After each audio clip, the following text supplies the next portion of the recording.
नमस्ते। इस महीने का मेष राशि का राशिफल मैं बताता हूँ। राशिफल दो भाग में विभक्त हो जाएगा। पहला 1 से 16 तारीख तक और 16-17 से 31 अगस्त तक, ठीक है। क्योंकि ये दोनों भाग में आ रहा है, सूर्य का, मंगल का, बुध का, शुक्र का, राशि का जो चेंज हो जाएगा उसके आधार पर मैं बताते जाता हूँ। पहला अगर मैं बताऊं तो सूर्य अभी बैठे हैं कर्क राशि में, ऊपर से मकर राशि में शनि बैठे हैं, तो मेष राशि से चौथे भाव में सूर्य आके बैठे हैं, तो समय थोड़ा प्रॉब्लम में आएगा क्योंकि शनि का दृष्टि भी आ चुके हैं इसमें। और यहाँ पे अगर देखा जाए तो शारीरिक शोक जो है वो थोड़ा कम हो जाएगा, थोड़ा बीमारी का संभावना भी आएगा। ये आपकी जो माँ है उनके लिए उतना अच्छा नहीं है ये टाइम। ऊपर से आपकी राशि के ऊपर से अंगारक दोष भी चल रहा है, मंगल का गोचर हुआ है, राहु का गोचर हुआ है आपकी राशि के ऊपर से। डिज़ायर ज़्यादा होगा, गुस्सा ज़्यादा आएगा, आपकी जो मेंटल कंडीशन है उसको कंट्रोल नहीं कर पाओगे। थोड़ा बहुत पब्लिक के साथ, घर वालों के साथ लड़ाई झगड़ा होते जाएगा, आप बातों को जल्दी जल्दी भूलते जाओगे, रिलेशनशिप में प्रॉब्लम आएगा, भाग्योदय में प्रॉब्लम आएगा, आपका जो मैरिटल लाइफ है उसमें भी प्रॉब्लम आएगा। इन सारे चीज़ों के ऊपर बहुत सारे तनाव की स्थिति उत्पन्न होगा। पर जब मंगल की गोचर वृषभ राशि में हो जाएगा तब जाके थोड़ा प्रॉब्लम कम हो जाएगा। अब बात आता है कि सूर्य की गोचर राशि से जब 4th हाउस में आता है तब हर काम जल्दी जल्दी हो जाता है। पर दुख की विषय ये है कि 10th हाउस में शनि का भी गोचर हो चुका है फिर से, क्योंकि इस साल शनि अतिचारी होके कुंभ राशि से फिर से मकर राशि में आ गया है। अब मकर राशि में आने से आपका 10th अधिपति का 10th भाव में आने से हर काम में डिले होगा, घर में अशांति होगा। मैरिटल लाइफ का तो डिस्टरबेंस वैसे ही चल रहा है राहु की आपकी राशि में आने से, और ऊपर से शनि की दृष्टि से और भी प्रॉब्लम में आ गया है। अब बात आता है बुध शुक्र की। अब बुध है 5th हाउस में, आपकी राशि से बुध 5th हाउस में, मतलब सिंह राशि में बैठे हैं। सूर्य बैठे हैं जल तत्व राशि में और बुध बैठे हैं अग्नि तत्व राशि में, शुक्र बैठे हैं वायु तत्व राशि में। इन समय में आपका जो बुद्धि है वो जल्दबाजी दिखाएगा। आप कभी भी किसी पे भी जल्दी भरोसा कर बैठ सकते हो। रिलेशनशिप का जो मामला है उन सारे चीज़ों पे कभी कभार अनबन हो जाएगा, क्योंकि बुध आपकी 3rd और 6th हाउस का भी लॉर्ड होते हैं, तो रिलेशनशिप को थोड़ा ख़राब कर देगा। आपको ज़्यादा एफर्ट लगाना होगा रिलेशनशिप को बचाने के चक्कर में।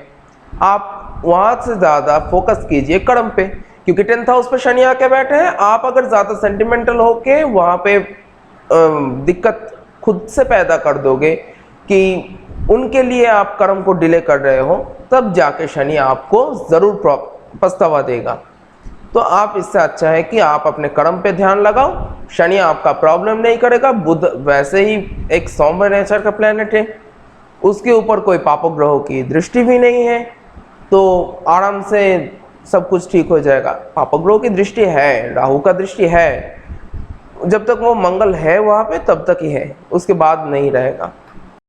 शुक्र यहाँ पे बुध की राशि में डुअल साइन में आ जाने से रिलेशनशिप का जो मैरिटल लाइफ है उन पे प्रॉब्लम आता है। आपका जो दाम्पत्य है उन पे थोड़ा खटास आ सकता है, आप एक्स्ट्रा मैरिटल अफेयर में जुड़ सकते हो, ऐसा हो जाएगा।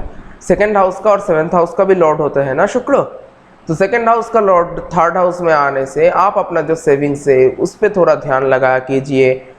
ऊपर से शनि का दृष्टि गुरु पे आ चुके हैं, गुरु खुद की राशि स्वराशि में आए हैं अप्रैल की महीने में, वहाँ पे शनि का दृष्टि नहीं था, अब शनि का दृष्टि आ गया है। पाप मद्दत्व से तो गुरु बच गए पर शनि की दृष्टि में आ गए हैं। 9th हाउस और 12th हाउस का मालिक होते हैं देव गुरु बृहस्पति। तो यहाँ पे आपका भाग्योदय में प्रॉब्लम होगा। आप अगर विदेश जाना चाहते हो तो इस टाइम पे हो जाएगा। अगर आपका वीज़ा अटक के बैठा था तो वो सारा का सारा प्रॉब्लम या अब ख़त्म हो जाएगा। और बाकी की सारी चीज़ देखा जाए कि मेंटल कंडीशन जो है वो तो खराब था, तो इसलिए आप शिव जी का और हनुमान जी का ज़रूर पूजा कीजिए। चंद्रमा जब जब शनि के ऊपर से, राहु के ऊपर से या फिर सूर्य के ऊपर से गोचर करते जाएगा, थोड़ा बहुत मेंटल प्रेशर आते ही रहते हैं। चंद्रमा की गोचर इसलिए मैंने नहीं बोला, पर जब जब चंद्र राशि में आएगा थोड़ा बहुत आपको राहत मिलते जाएगा, थोड़ा बहुत नींद आते जाएगा। पर यहाँ पे नींद का प्रॉब्लम आता है क्योंकि यहाँ पे राहु आके बैठे हैं। राहु आपको डिज़ायर देगा, इसलिए नींद नहीं आ रहे हैं क्योंकि आपका डिज़ायर ज़्यादा हो गया है, आपको बहुत कुछ चाहिए लगेगा। पर अभी ज़्यादा बड़ा बड़ा डिसीजन मत लेके बैठो, ठीक है। आज के लिए मेष राशि का पूरा राशिफल मैंने बता दिया। अब मैं 16 अगस्त के बाद से जितने भी ग्रहों की गोचर चेंजेस हो रहा है मैं उनके बारे में बताता हूँ। अब 16 अगस्त के बाद से अगर देखा जाए तो मैंने मंगल का गोचर तो पहले ही बोल दिया। अब मंगल 2nd हाउस में आ जाएगा, बाद में थोड़ा खटास आएगा पर आपका लव रिलेशनशिप अच्छा कर देगा। लव रिलेशनशिप अच्छा कर देगा। ससुराल से अगर कुछ हानि हो रहा था तो आप उन लड़ाई में जीत जाओगे। बाकी आता है आपका 5th हाउस में सूर्य स्वराशि का हो जाएगा, बुध के साथ आके बुधादित्य योग बनाएगा। अब आपके लिए बुधादित्य योग कितना फलदायी होगा ये पता करने के लिए सूर्य 5th हाउस का लॉर्ड होता है और बुध 3rd और 6th हाउस का लॉर्ड होता है। तो 3rd और 5th का कनेक्शन तो अच्छा माना गया पर 6th और 5th का कनेक्शन अच्छा नहीं माना गया। आप अपने जो ज्ञान है वो किसी को देने से पहले एक बार सोच के दिया कीजिए, क्योंकि 5th हाउस आपका इंटेलिजेंस का, नॉलेज की डेप्थ का जगह है। आप अगर ये नॉलेज सब में बांटना शुरू कर दोगे तब दुश्मनी निकल के आ सकता है, ठीक है। तो थोड़ा ज्ञान को बांटने से पहले देख लिया कीजिए कि सामने वाला सुनना चाहते हैं और क्या नहीं चाहते हैं, क्योंकि मंगल का दृष्टि आ गया है 5th हाउस में, तो उसमें ज़्यादा से ज़्यादा ज्ञान आप एब्जॉर्ब करते जाओगे। मंगल एब्जॉर्ब करने में माहिर है ज्ञान को।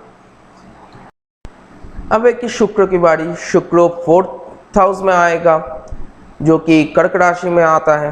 कर्क राशि शुक्र के लिए बाधक राशि है, पर फिर भी जल तत्व प्लैनेट अगर जल तत्व राशि में आते हैं तो बहुत अच्छा फलदायी होते हैं और शुक्र को 4, 8, 12 में अच्छा भी माना गया है।